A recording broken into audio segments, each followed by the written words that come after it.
नमस्कार, मैं doctor Vimal Gupta.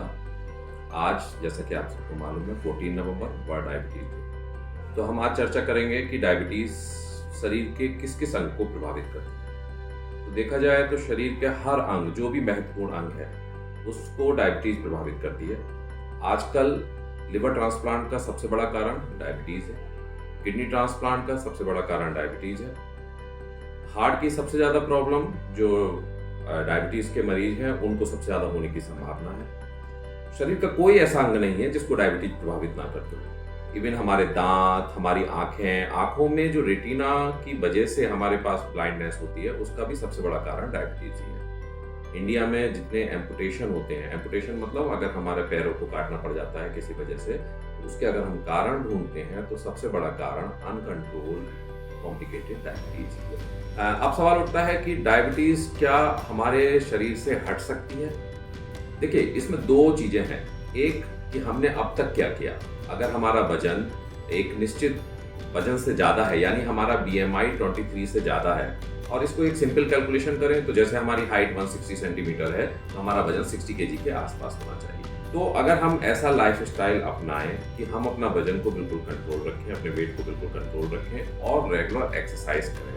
Regular exercise 45 minute at least 5 days in a week, brisk walk.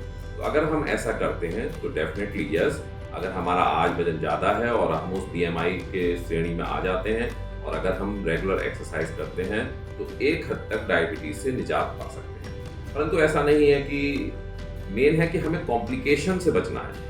तो अगर डायबिटीज हमारे पास रहती भी है तब भी हम उसको अच्छे से कंट्रोल रख सकते हैं विद द हेल्प ऑफ अपनी लाइफस्टाइल मॉडिफिकेशन और ड्रग्स जो हमारे डॉक्टर प्रिस्क्राइब करते हैं। अगर हम ऐसा करते हैं तो भी हमें कभी कॉम्प्लिकेशन नहीं होंगे। अगर हमारी शुगर हाई रहती है, अब एक हाई की डेफिनेशन क्या है, हमारा कंट्रोल शुगर क्या होता है? तो most of the time control sugar अधिकतर पेशेंट के लिए fasting sugar should be less than 125 and post parental sugar हमारी 200 से कम होनी चाहिए।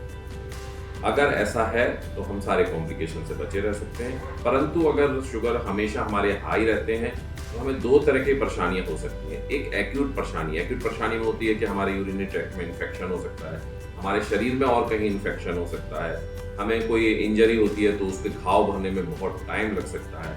और अगर बहुत समय तक बहुत अनियंत्रित शुगर रहती है 300-400, तो पेशेंट को शरीर में एसिड बनने लगता है जिसको हम डायबिटीज कीटोएसिडोसिस कहते हैं, और इसमें पेशेंट कोमा में भी जा सकता है। तो ये तो एक्यूट प्रॉब्लम है। क्रॉनिक प्रॉब्लम, डायबिटीज लंबे समय तक अनकंट्रोल है, 250-300 HbA1c मोर देन 9, तो धीरे धीरे जो कॉम्प्लिकेशन होते हैं वो जैसा कि मैंने अभी बताया हमारे शरीर के हर अंग को प्रभावित कर सकते हैं।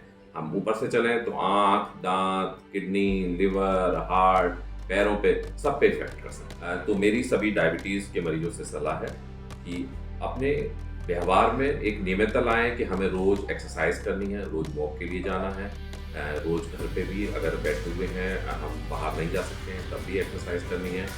डाइट को जहाँ तक हो सके इस तरह से कंट्रोल रखना है कि हमारी शुगर कंट्रोल है। अगर हम अपनी और शुगर को चेक करना भी बहुत ज़रूरी है। अगर हम रेगुलर शुगर चेक करें, रेगुलर एक्सरसाइज करें, अपने वजन को कंट्रोल रखें, तो कोई वजह नहीं है कि हम डायबिटीज़ के होने वाले कॉम्प्लिकेशन से अपने आप को ना बचा सकें। धन्यवाद।